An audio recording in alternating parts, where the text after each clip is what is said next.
Yo, morning, what's happening? This your boy Big Key, Big Truck Boy, Big Truck Driver, you already know, man. Man, y'all been watching this DAHMER shit? Huh? This shit is even crazier, bro. Like, I heard about this shit back in, like, the late 90s. My mom used to tell me about it and shit. She used to tell me about that. Actually, the one black guy that got away, that we seen in the first episode, and how he found the actual lock, the one, and got up out that motherfucker, man, and from which, old pictures or whatever, documentary videos and shit, they show like that other half of that door, the other side of that door where them deadbolts were, that shit was lined up down the side. I was like, she was like, they found heads in a refrigerator, balls in a freezer, dude would really eat the man genitalia as a glizzy, you know what I'm saying? He eating the glizzy, Bro, nigga, I don't even want no more hot dogs, man. I don't even want a sausage around this bitch. This nigga, man. But, the whole time, bro, it's like his mother, first of all, when she was pregnant with this dude, like, the father said, she was doped up. She was on all types of pills and shit. You know what I'm saying? And herself, she was sick. And, I don't think they diagnosed her, or they did diagnose her. She just wasn't taking her meds and shit like that. So a lot of shit, even with them humanizing him, which telling his backstory as to how he got the way he was. You know what I'm saying? And from how his mother had mental illness, that shit transferred to him. You know what I'm saying? In some way, shape, or form. But he wasn't loved. Like his father said, his mother never hugged him. She never held him. You know what I'm saying? And, it's fucked up for a little kid to take interest in dissecting roadkill. Like, that's some shit that I don't think, that's not normal. That's some Freddy Krueger shit. Drowning frogs and cats, and you sick ass motherfucker. You know what I'm saying? But 17 victims, man. He had his fair share of white meat. He had a Caucasian burger, side of mashed potatoes and asparagus. No, I'm joking, but it's nothing to joke about. That shit ain't funny like that, So but he also dined on that dog meat, with a little twist, had a little Hispanic in there, a little Latino meat. You know what I'm saying? This motherfucker was a cannibal, sick, necrophiliac motherfucker, fucking the dead people, cutting off their arms and jacking off with the hands and shit. Like, bro, I heard so much shit. You know what I'm saying? And then to see his father, I understand how you want to try to protect your son. Now, it's really him trying to save himself, I think, because he's feeling guilty of how he never took any interest in his son whatsoever. You know what I'm saying? Because he was dealing with this crazy bitch, his mother. He was dealing with his mother. So as crazy as she would kick him out. And that's traumatizing to the kids. So all this shit is going on while this young boy is a boy. You know what I'm saying? And he was so quiet and looked innocent. And you would be surprised to see or to hear about the shit that he was doing, even when you see him. And who played Jeffrey Dahmer, boy, you was Jeffrey Dahmer, boy, you played the hell out of him. You know what I'm saying? You did that. You look just like that boy. You know what I'm saying? I'm pretty sure you played, the guy that played his father. Excuse me, he's a great actor. Boy, you was his daddy, boy. You know what I'm saying? Out of everything, you tried everything to try to save him and save your image and to save your guilt. You know what I mean? And the shit he put his family through, and then he was just like he was clueless. But something peaked when they had that interview.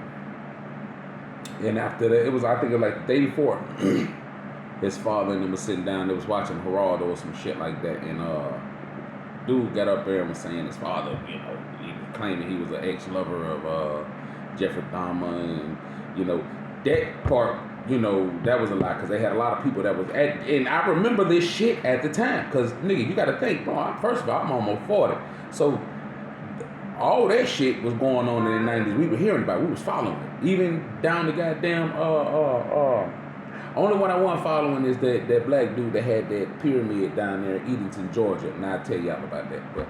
And that shit was for real. You know what I'm saying? And, Malachi. I want to say that's his name. It's a lot to it, though. But, yeah. You know, Colts and American history, bro. American history. And my Cleveland Brown boy. American history. Hey, man, listen. Shit real. Serial killers. You know what I'm saying? Cannibals. Motherfuckers eating people, bro. You gotta be a special type of motherfucker. But anyway, I'm getting off the point. Anyway, Jeffrey, his father and his lawyer is sitting there trying to convince him to tell the people that he's crazy. Bro, like, I'm not crazy. I knew what the fuck I was doing. I was blacked out drunk. I wasn't possessed. What? And I was, there was some scenes where he was watching The Exorcist trying to get the motivation to do what he was doing. But he was already 16 victims in. Or 17 victims in by that time. He was already there because the black dude would have made 18. He was the one that got away. But from that documentary, you feel me? But, you know, he was trying to get that motivation, but it was the liquor, the drugs, and just the curiosity of killing and getting away with it. And I think ultimately the reason he kept going is the fact that the police was letting his ass off every time, bro. They catch this motherfucker red-handed. And they still don't lock this bitch up. Or they lock him up and the judge gave him the benefit of the doubt. Nigga, I never knew that shit was possible. I never knew the judge would say, hey, well, you know, after a year, I have confidence that you're going to learn your lesson and we're going to withhold your record so you can be able to get a job and, you know, you're going to learn from your experience. And, boy, I ain't know that shit was possible. But that's that privilege. Motherfuckers with this skin tone, we don't get treated like that, bro. We go straight to jail, my nigga. Don't pass go, don't collect $200, but your ass going straight to jail, boy. You know what I'm saying? No question. The fact that this lady had to call his neighbor, call these officers, call the police station dozens of times, and these folks ignored this shit. They came down, had a chance to really save a young boy's life. Instead, they let the young boy go upstairs with this dude. They failed to do their job. And that ain't the first time, bro. These folks been failing the system for decades, for centuries, my nigga. For real. Especially on us.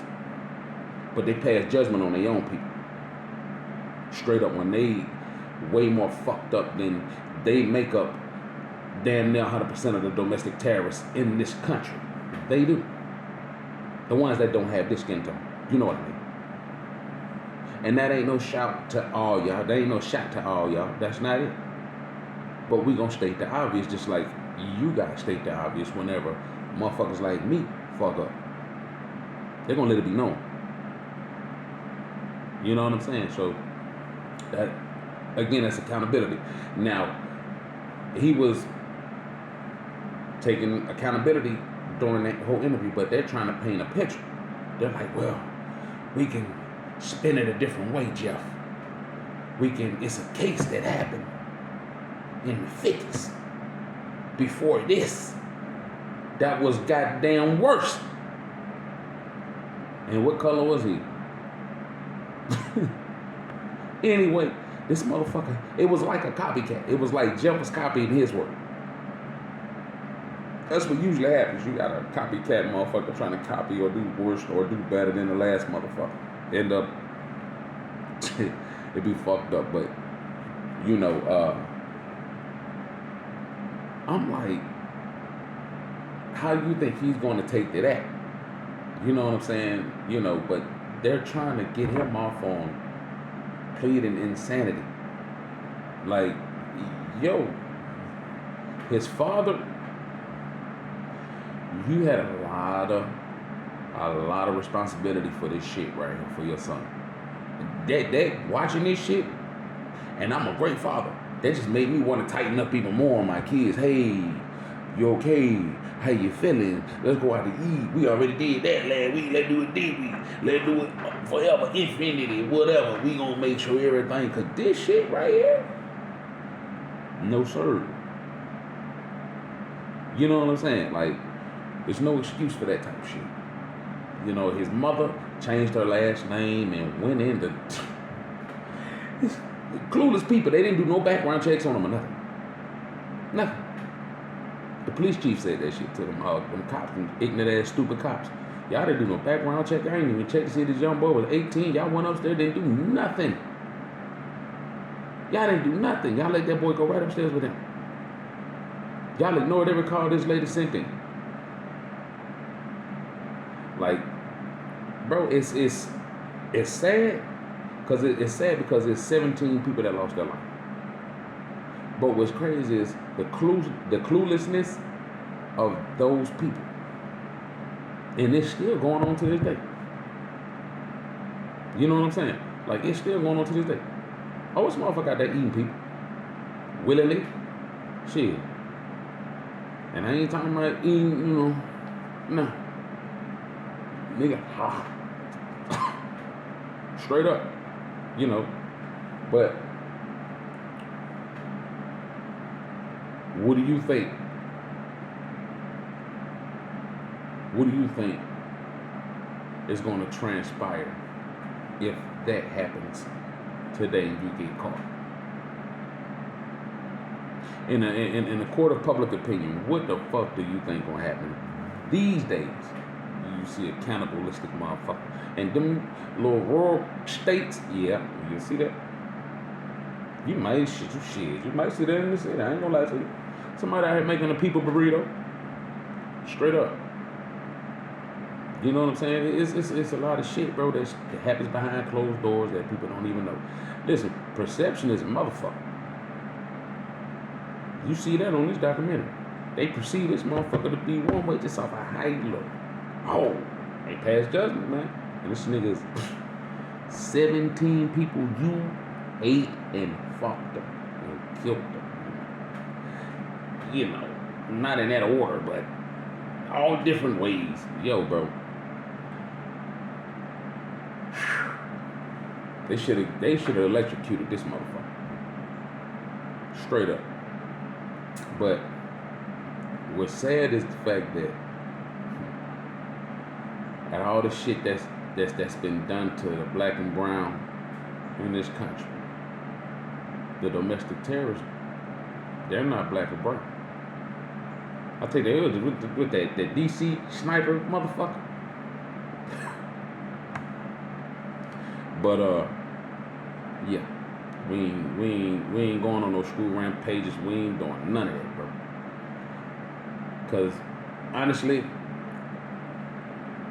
it's a difference having a chemical imbalance and being traumatized from the shit that you see around you growing up in the ghetto. You know what I'm saying? You were born that way, fucked up. These other people weren't born fucked up. They got thinking minds. They're just caught up in the shit that's around them in the neighborhood. So you got to survive that, and then get out here in this world and make a living for yourself. They ain't not that dissecting dogs and frogs and putting hamsters in microwaves and shit like that. We ain't doing it. But I'm gonna watch the rest of this shit.